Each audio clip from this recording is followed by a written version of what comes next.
Good morning students. कल हमने पाठ 13 पढ़ा था जो पूरा नहीं हुआ है। आज हम इसे पूरा कर लेते हैं, जिसका नाम है गुरु भक्त कालीबाई। एक बार थोड़ा सा रिवीजन कर लेते हैं कि गुरु भक्त कालीबाई कहाँ की रहने वाली थी।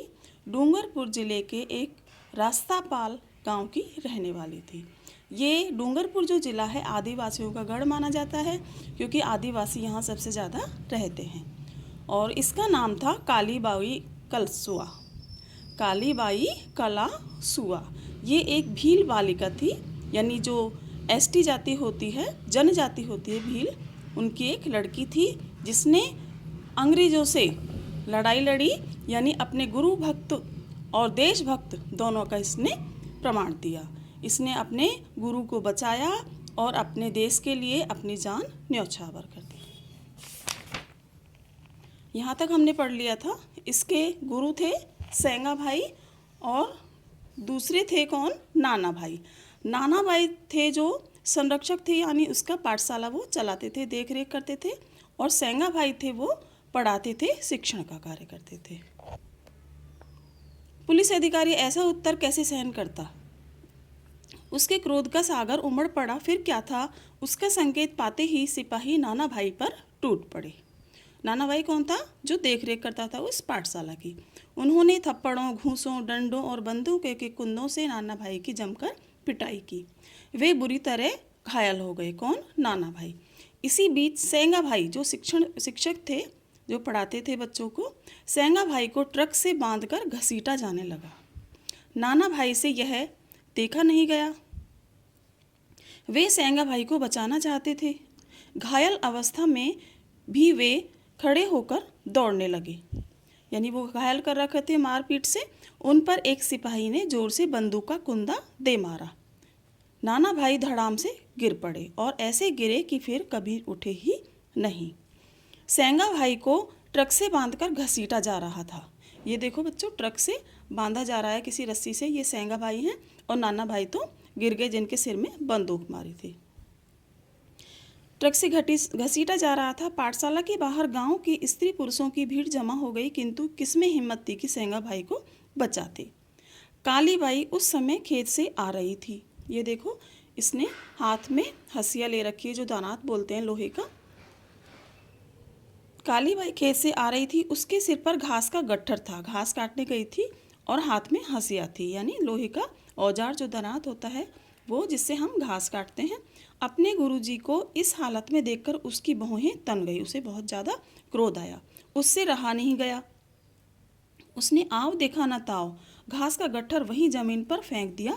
उसने ललकार कर कहा, ठहरो, मेरे गुरुजी को इस तरह घसीट कर कहाँ ले जा रहे हो? यह कहते हुए वह बिजली की तरह ट्रक की तरफ लपकी। उसने ट्रक से बंधी रस्सी को हंसिया के एक झटके से काट दिया। उसके गुरुजी मौत के मुंह में जाने से बच गए, किंतु अफसोस, सिपाहियों ने कालीबाई को गोलियों से भून दिया। यानी उसने अपने गुरुजी को तो बचा लिया, लेकिन जो अंग्रेज थे सिपाही, उन्होंने कालीबाई के गोली मारी, और गोली कई उसके लगी थी।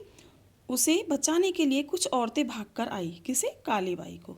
उस पर निर्मम पुलिस ने गोलियां बरसाई। इस तरह नाना भाई का शव पड़ा था और दूसरी तरफ लहू से लथपथ कालीबाई। यानी नाना भाई भी मारे गए थे और दूसरी तरफ कौन मारी गई थी? कालीबाई। ये देखिए, लड़की खून खराबे में, इसके बहुत सारी गोलियां दे रहे हैं चारों तरफ से। फिर क्या था? अरावली की पहाड़ियों में भीलों के मारू ढोल का मातमी स्वर गूंज उठा था।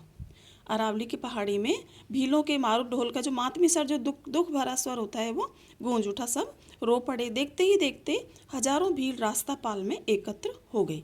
भीलों की लड़की थी तो रास्तापाल गांव का नाम था, तो लड़की की मौत को देखते ही सभी वहाँ एकत्र हो गए, यानी इकट्ठे हो गए।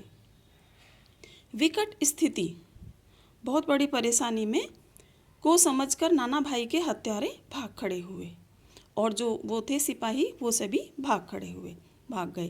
कालीबाई को डूंगरपुर अस्पताल में भर्ती करवाया गया। वहाँ 40 घंटे बेहोश रहने के बाद उस वीर बाला ने दम तोड़ दिया, क्योंकि उसके बहुत गोलियां लग चुकी थी और वो नहीं बच सकी। कालीबाई तो शहीद हो गई, किंतु उसने अपने गुरुजी को बचा लिया। कौन से गुरुजी को? सेंगा भाई को। एक नन्ही ज्योति असमय बुझ गई। असमय बिना समय, क्योंकि उसका मरने का समय थोड़ी था, वो तो बिल्कुल बालिका थी, अबोध 13 साल की छोटी लड़की थी। लेकिन हजारों दिलों में आज़ादी की अलग जगह गई। लेकिन सभी के दिलों में आज़ादी की अलग जगह गई कि हमें अंग्रेज़ों को भगाना है और अपने देश को आज़ाद करना है। ये कहानी बच्चों सचमुच घटना है, जो कि आपके, अगर आप बड़े होंगे या फिर आपके भाई बहन कोई भी पढ़ रहे होंगे, कंपटीशन की तैयारी कर रहे होंगे, उसमें जो राजस्थान की हिस्ट्री है, इतिहास है, उसमें ये कालीबाई का विवरण जरूर मिलता है। कालीबाई ने अपने देशभक्ति के लिए, अपने गुरु भक्ति के लिए अपनी जान न्यौछावर कर दी। तो आप इस पाठ को पढ़ना ध्यान से और समझना। Okay, thank you.